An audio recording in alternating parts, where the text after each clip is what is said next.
Hey everybody, this is Greg-Petix, founder, curator, docent, and gift shop employee of the Petixonian Institute of Comic Book Studies. Today, we're going to look at maybe one of the best underground comics ever made. This thing is fucking gorgeous. Tales from the Tube, #1. There was no other Tales from the Tube. There was no #2. And it's basically Rick Griffin. It's Rick Griffin's love letter to surfing. And it was actually made for Surfing Magazine in 1972. It was an insert. And it's kind of amazing back then that this mainstream magazine that was on every newsstand, because surfing was kind of hot in the early 70s, they put this total underground insert into their magazine that was distributed with every issue. And it was a truncated version. It was 20 pages. About a year later, or soon after, Printment said, I want to publish this as an underground comic. They added like 12 pages to make it a full 32-page underground comic. And everything they added was amazing. Though it is unfortunate that this isn't magazine size. The art does suffer a little. It's hard to read the lettering. It's so tiny because they shrunk it down. But as you can see, well, maybe you can't see, but this is magazine proportions as opposed to comic book proportions. They just shrunk it down and to keep the original proportions. So it's Raves from the Caves of Waves, Tales from the Tube, a foamy, funny publication.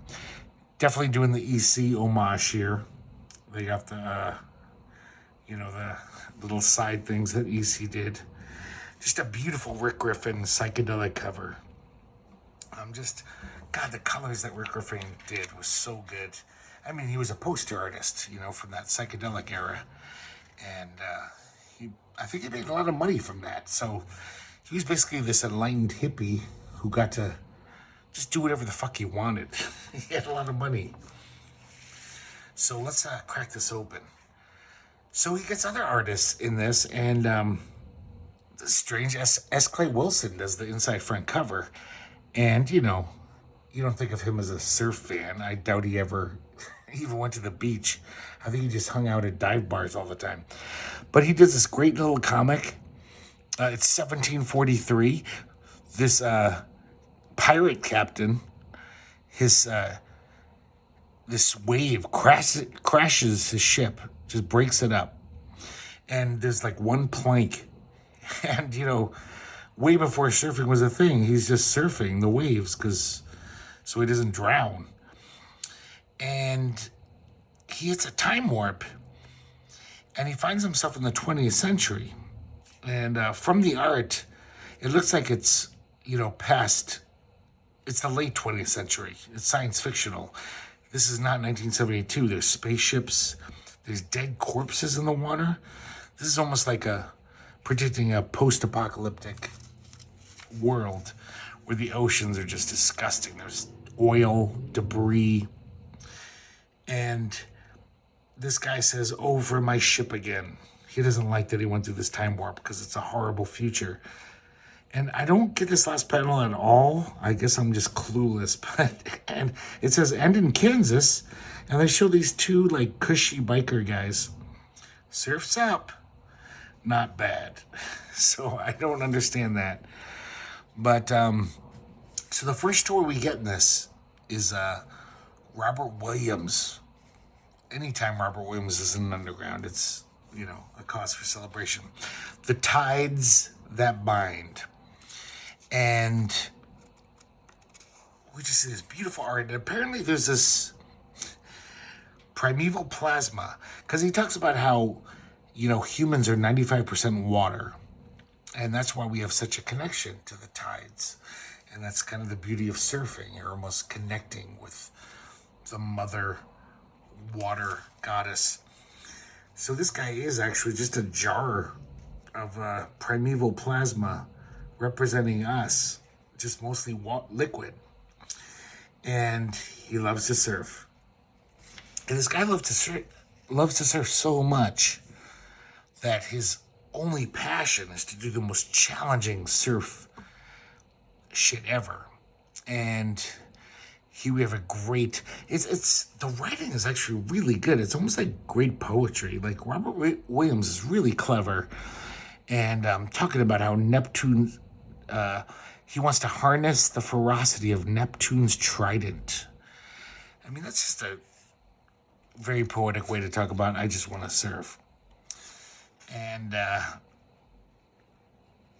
just talking about the joys of surfing and how he's so connected.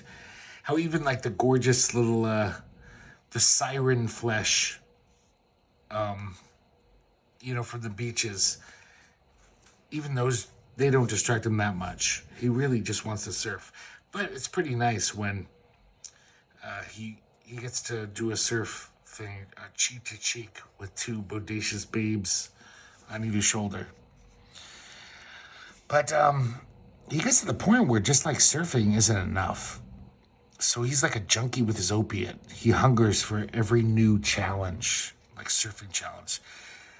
And he just illustrates these amazingly interesting milieus to ride a razor blade over Niagara Falls, or a rolling pin through the screws of a mighty dreadnought, or a shoehorn through the curl of an earthquake's tidal wave. He even spells out his name. That's how good he is. Or to ride upon a half carcass of beef through the slipstream left by 1,000 starving sharks, as we all go round and round in circle of pursuit. He's just coming up with these more and more outlandish, crazy surfing feats, like riding a teaspoon through the hungry jaws of a giant maelstrom. And but then he says, I don't know if this is a real surfing like thing, but apparently the Bay of Fundy. And he says no greater tide, and he has this fantasy of bricking it all off, and then just until it explodes and he's shot out, on a surfboard. He's probably on a teaspoon or something, but it's too much for him. So that's what he wants. He's basically just like, I want a challenging surf thing that will like kill me. I mean, he's fearless. And then it says, End City Ho Daddy. But this is just like beautiful art, Robert Williams art, And the writing's really good. So here we have a nice, just one page, panel of Rick Griffin. Rick Griffin had already discovered Christianity at this point. He was a born-again Christian, but he seems like a really cool born-again Christian. It was all tied up with surfing. So he wasn't this pedantic, crappy, like most Christians are. He was just like this groovy dude who was like, I love Jesus. And it's not like his life changed that much. I imagine maybe he didn't do like hard drugs anymore or something. But he didn't need hard drugs. He loved surfing so much. That was his high. So a lot of his comics from this period reflect this spirituality, which usually is pretty boring. Like if you read like those Archie comics where they're Christian, or Jack T. Chick, he's still like this groovy, fun-loving hippie guy who loves surfing, but he still has all this like Christian imagery. And he's also really good at it. I mean, this is fucking beautiful art. So I don't care if he's proselytizing to me. I don't think he is. It's still amazing. So here we have a full-on Rick Griffin story. And this is basically a travelogue about how much he loves Maui. Because, if you're a surfer, Maui's kind of a mecca. So it's just him and his friends flying into Maui, just showing like icons of the Hawaiian culture, but also like showing the waves, how amazing they are. And just showing like, it's like this paradise basically, which Hawaii seems to be, on the surface. He even like sneaks in a Huey, Dewey, and or Louie. I don't know which two these are, but perfectly drawn. He could have worked for Walt Disney Comics if he wanted to. Rick Griffin was amazing. And this art is exquisite. Unfortunately, I wish it was printed bigger. It was in the Surf magazine insert. But yeah, that's all it is. Just like kind of snapshots of hanging out in Maui and how just paradisical it is. And it really gives you a sense of it where, I'm like, God, I wish I could go there. And it was just a little one-page pinup of just some kind of like paradise, some weird little tree house right near the beach where the waves are curling. Like, this is like a surfer paradise. This is by, I believe, Ogden, his name is. We'll see him later. Look at the detail in these leaves. This guy could draw, but, compared to the other shit in this, it's kind of left by the wayside. So this next story is the Bashango brothers. And this is like some great old 30s Fleischer cartoon. And the Bashango brothers match wits with Mokambo the Mighty. And it's story and photos by Jim Evans. I guess he incorporates photos in this. So it's drawn very cartoonily, as if you can see these characters, they're kind of small. You'll see them better, in the next few pages. But man, he's just like airbrushing and using all these like tints and tones. This is a lot of work went into this story. It's very much like a 30s cartoon, just like really kind of silly humor. They know they're in a comic strip, so they do all these kind of, breaking the fourth wall type stuff. And so the Bashangos, they love surfing. They're find this great spot, and they're just shooting the curl, having a great time. And all of a sudden, this like crab robot, a parody of a crab, it says, a blasphemous parody of a crab, yanks them. And he takes them to the lair of Mokambo. So they meet Mokambo. It's kind of like he's like the abominable Dr. Phibes. He's playing some weird musical instrument. It's not an organ. I don't know what the hell that is. Some sci-fi musical instrument. And he turns around and he's being all, kind of pompous, like, salutations, brothers. I am the one who goes by the name of Mokambo the Mighty. And these guys are just kind of like, who is this chump? He looks just like us with his black rubber nose. He dresses like a girl. And this guy is like bragging about himself. He's made like 10 million mechanical crabs. And he opens the window and they're all saying, "Hail Mokambo." So this guy's got some kind of a god complex. And he's basically like trying to convince them to like take this serum to turn them into one of his slaves. And they're like, this guy's nuts.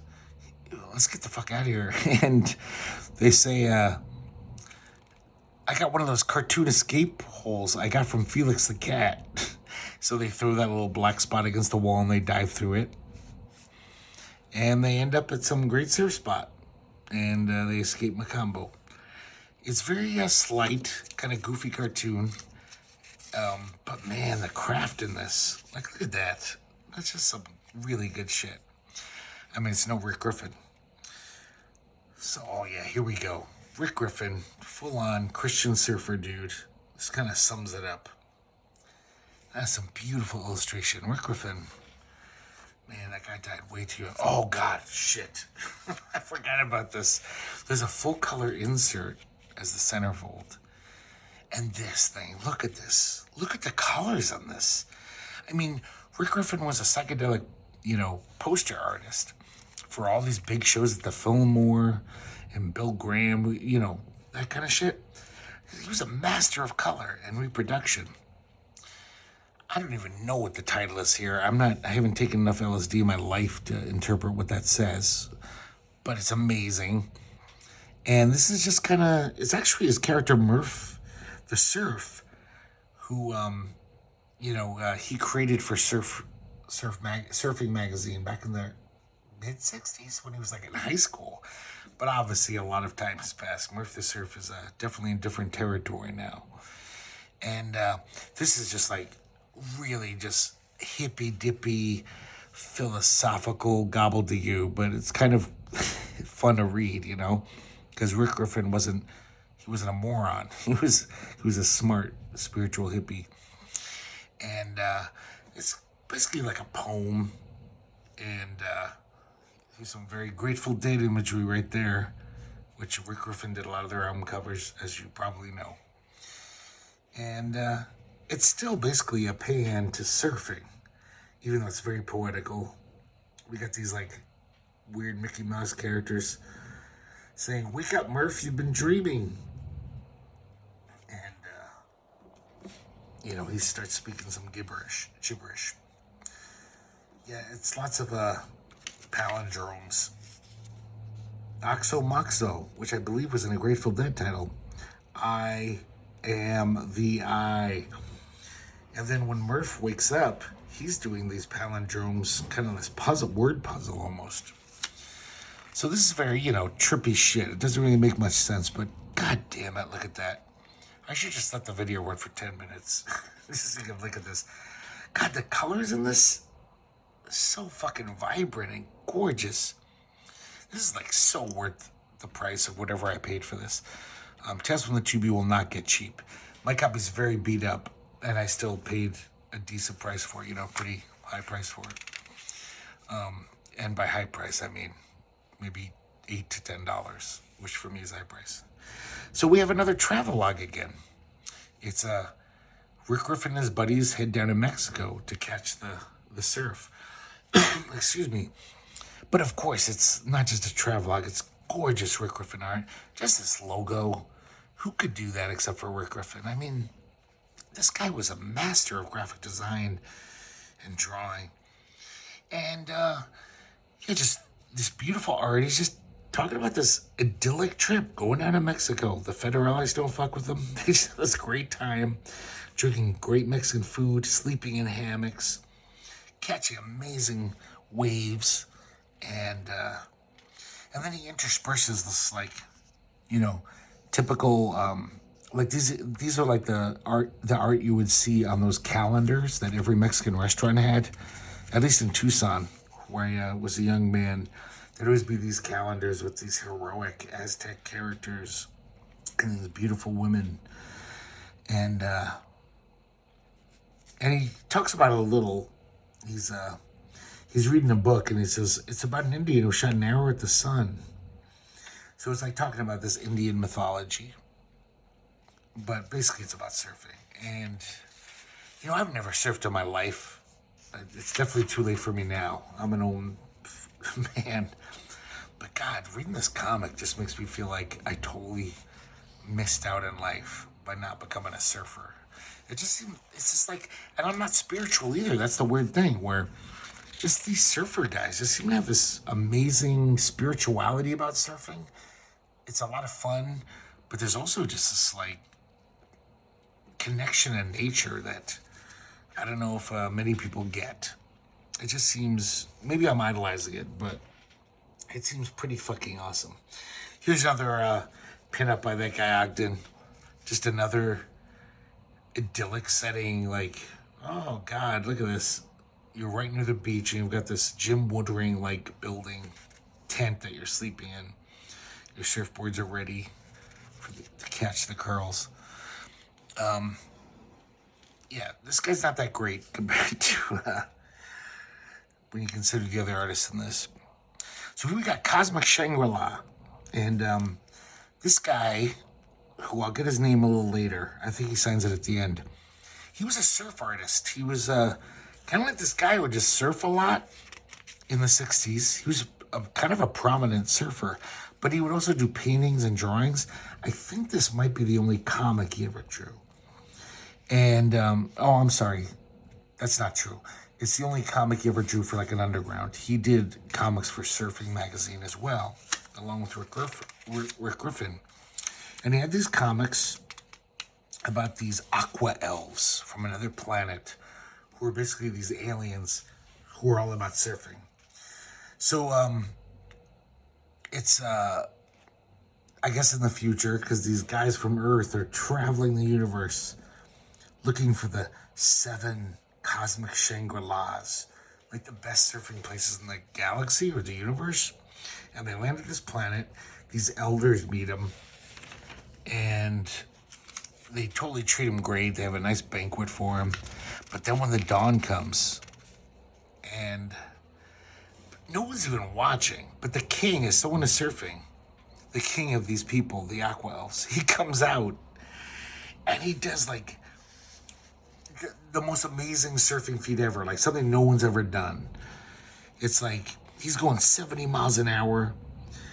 He basically goes through 5 bowls. That's a surfing term, for the catch in the tube. And no one has ever made it through the 5th bowl. And then no one even saw it, but he doesn't care. He just loves surfing. So it's just another thing about surfing that makes it just seem like surfing is the best thing in the world. So then we get Murphy, his old Rick Griffin's character, from surfing. This seems like a little more cartoony. It probably could have been a comic strip in Surfing Magazine, at least by the late 60s, when even mainstream media was getting hep to the jive about, kind of underground type cartooning. Because it's kind of psychedelic. And it's, once again, this is just Murphy and his pals waking up at the crack of dawn to catch the greatest waves of the day. And using all these surfing terms, hot and glassy, I guess, is a big surfing term. That's apparently a good wave. I don't know anything about surfing. This makes me want to, though. Just this beautiful art. Even a dolphin shows up. And then he, oh, that's it. So that's all it is. It's just like basically they have a great day. They head home. And as they're driving home, praise the Lord, glory to God. So he still has this Christian thing going on. But it seems like a very benign, sweet Christianity, which I wish more Christians would, do. So this next comic strip is, there's a local theater showing jumbo Stokerama surfing movies, clips from all these surfing films. So all these ho-dads are hanging out, excited to, check out this great, these surfing film clips. I guess that was a thing in the early to mid-70s. There was a lot of and it was kind of mainstream. They just have surfing movies. People could just watch surfing. And I get it. I mean, I never surfed in my life, but I've watched those surfing videos, on TV, on ESPN. I'm just like, oh my God, that's beautiful. It just looks like so much fun. And Rick Griffin has some fun. He has the Cats and Jammer kids in the audience. Popeye and Olive Oyl are showing up. And all these great zany cartoon characters. Very cartoony. And the movie starts and everyone's having a great time watching these great surf clips. And yeah, that's some beautiful art. The crowd's going fucking nuts. They just look like these silhouettes. They're jumping out of their seats.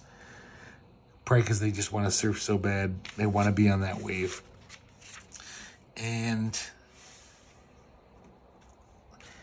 But then we have this weird thing where it's the guy in the movie. All of a sudden we cut away to his reality. And he even says, I have this weird feeling that I have an audience. And,